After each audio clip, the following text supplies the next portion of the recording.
him to crash on lap 14 of the Singapore Grand Prix to allow Alonso to win the race. So essentially, because they replaced him as a driver, he said, okay, it's time for me to leak some secrets. What's going on, guys? It is JJ here, back with a new video, and today we're going to take a look at one of, I think, is it one of the two biggest scandals in F1 history? I'm not sure if it technically is. I always ask, please tell me what are like the biggest controversies in F1. I would love to get to know like the certain situations, how certain things happened, why certain things happened, and what positions people were put in. I don't know much about the 2008 F1 season, but everyone keeps telling me to watch this video. It is about Crashgate. Don't know about Crashgate, don't know who's involved, don't know what it's about. I'm going to take a look at this for the first time. It'll be sort of a nice introduction to the 2008 season before we do the 2008 review tomorrow. I'm not sure if this is going to be a bad thing that I'm seeing this before the 2008 review. We're going to figure out after the video. So let me know what you guys think down in the comments below on Crashgate. Let me know how you saw the situation happen and maybe things that you think should have been done differently or could have been done differently. Because that's always a good thing to go back and look at hindsight to prevent things from happening in the future. But yeah, let's get into the video. As well, guys, you can find the original video down in the description below. Now, it's very rare that one event can change the way we see Formula 1, but that's exactly what happened in 2008. Really? Having been winning races consistently for the past 4 seasons, Fernando Alonso was experiencing a torrid season with Renault, struggling to win any races at all. And when he lined up 15th on the grid at the Singapore Grand Prix, it seemed like this winning drought would continue. But when Renault's Nelson Piquet Jr. crashed heavily, causing a safety car, it massively benefited none other than his teammate Alonso, who then conveniently went on to win the race.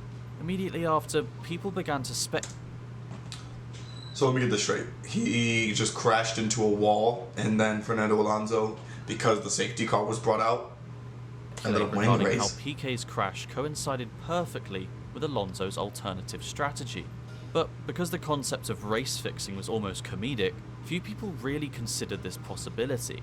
But as we know now, that's certainly not how it played out.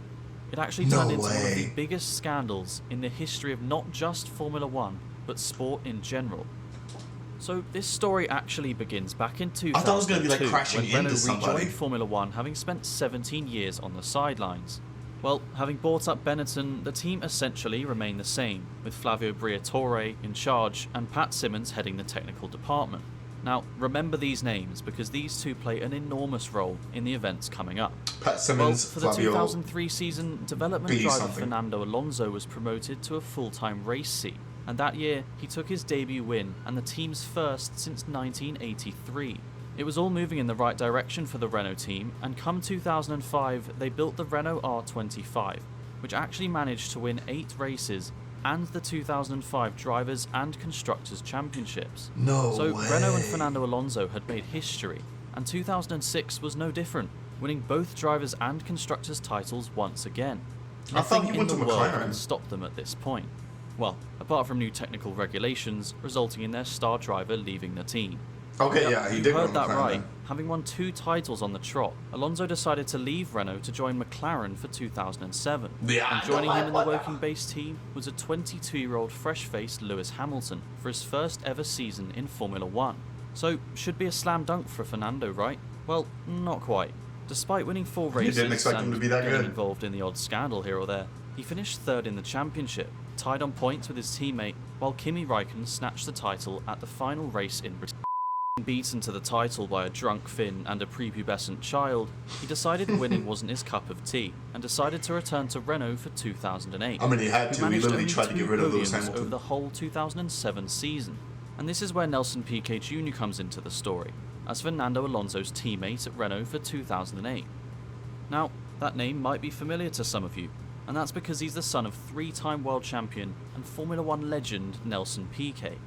Well, as you might expect, Piquet Jr. acted as a second driver for Alonso for the 2008 season. But Alonso was still nowhere near winning a race, and even failed to score a single podium. And as of the Italian Grand Prix, he stood 7th in the championship, while McLaren were once again fighting for wins. Before I continue, I notice most of you haven't subscribed to the channel, so if that's true, make sure to press that red subscribe button below, as well as the notification bell to be reminded of any new videos. I'm here. I'm out. Right. Now back to the story. Now, this brings us to Singapore for round 15 of the 2008 Formula 1 World Championship, and also the first ever night race in Formula 1. Lewis Hamilton was leading the championship by 1 point ahead of Felipe Massa, and Sebastian Vettel just came off the back of his historic debut win at Monza. But once again, it was a miserable Saturday for Alonso, as he lined up 15th on the grid, just 1 place ahead of his teammate. So the lights went out and Felipe Massa stormed into the lead, but Alonso remained struggling in the midfield and failed to make up any ground. Well, Renault decided to give Alonso an alternative strategy, which saw him have a quick low fuel stint at the start.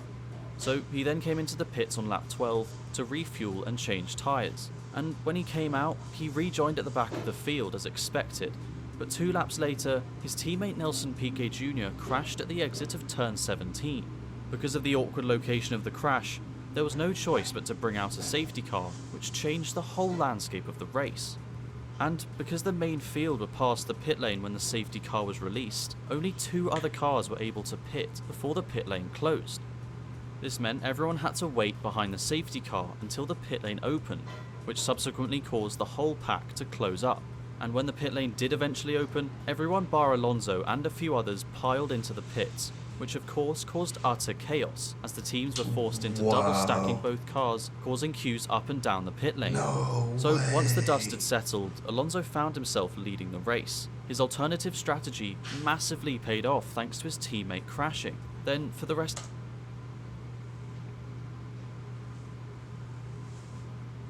That's so bad. It's essentially race fixing. They figured out a way to race fix. He kept cool and maintained the lead after withstanding pressure from Hamilton behind.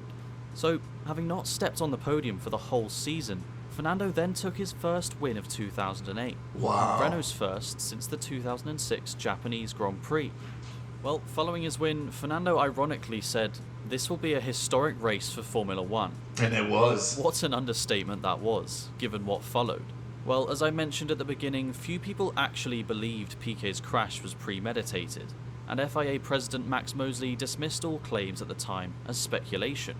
Well, funnily enough, Alonso then won the next race in Japan, without the help of his teammate this time, to make it 2 wins in a row, but he was nowhere near the championship, which as we all know, Hamilton clinched at the final race in Brazil. Oh, they just ruined it for moving into me. 2009, Renault decided to retain their driver lineup of Alonso and Piquet Jr., but come round 10 in Hungary, Piquet failed to score any points, while Alonso claimed 13.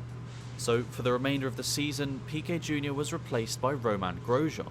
Now, let me say, it was almost a year since Alonso's win in Singapore, and everyone had moved on, so it came as a massive shock when Piquet Jr. spoke to the FIA, telling them that Briatore and Simmons directed him to crash on lap 14 of the Singapore Grand Prix to allow Alonso to win the race. So essentially, because they replaced him as a driver, he said, okay, it's time for me to leak some secrets.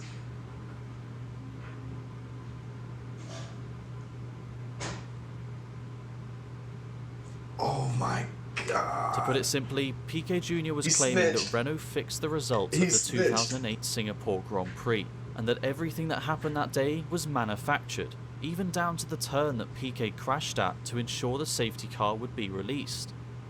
Following these allegations, the FIA announced that they were investigating alleged incidents at a previous F1 event, but everyone soon knew that event in question was the 2008 Singapore Grand Prix. Well, only 5 days later, Renault F1 were formally accused of interfering with the outcome of the 2008 Singapore Grand Prix and conspired with its driver Nelson Piquet Jr. to deliberately crash with the aim of causing a safety car to the advantage of his teammate Alonso. If anything, they played the rules. The Formula 1 world was shocked to the core. The idea of a team manufacturing a race result was so outrageous that few people could even comprehend it. The FIA then called the team to the FIA World Motorsport Council on the 21st of September. However, in the time between the accusations and the World Motorsport Council meeting, Nelson Piquet Jr. made further statements regarding a conversation with Briatore about where to crash, as well as questioning Alonso's involvement in the incident. But after the FIA found no reason to prosecute Alonso, he was absolved of any blame of the incident. But No what came way. next was an ugly legal battle between Nelson Piquet Jr. and his father against Renault F1 after Renault said it would take legal action against Piquet's statements and what Renault called blackmail in order to stay at the team. Why would he do that? 5 days later, Renault released this statement. The ING Renault F1 team will not dispute the recent allegations made by the FIA concerning the 2008 Singapore Grand Prix. It also wishes to state that its managing director Flavio Briatore and its executive director of engineering Pat Simmons have left the team. But besides this, the FIA World Motorsport Council meeting still went on.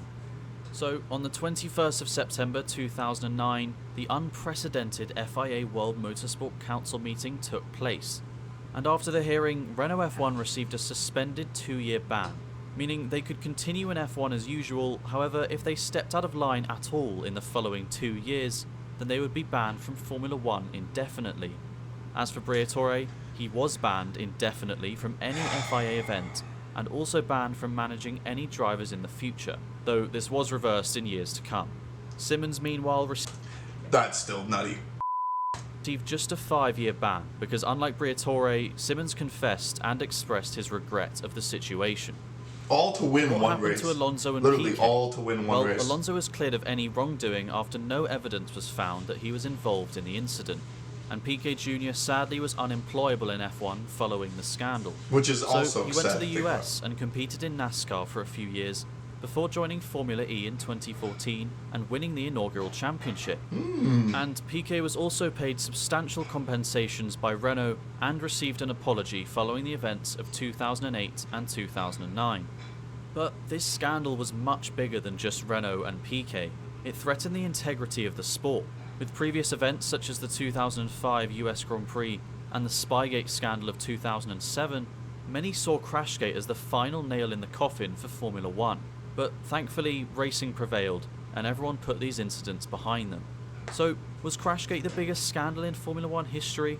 Well, F1 has had quite the fair share of scandals and cheating controversies, but definitely none as significant as when Renault fixed the results of the 2008 Singapore Grand Prix. Do you guys agree with that? As Alonso said himself, it was a historic race for Formula 1. I'm not sure I necessarily agree with that. I mean, obviously I don't know all the scandals that happened in F1, but yeah, race fixing to that degree as well. They played the rules like a fiddle, which is honestly, I respect it. Nelson Piquet, you know what? He knew he had the advantage too. Renault knew they were screwed. Oh, that whole thing, this whole thing just baffles me. But anyway, let me know what you guys think about Crashgate. Let me know what your guys' thoughts on the scandal in itself and everything involved. And thank you guys so much for watching. I'll catch you guys later.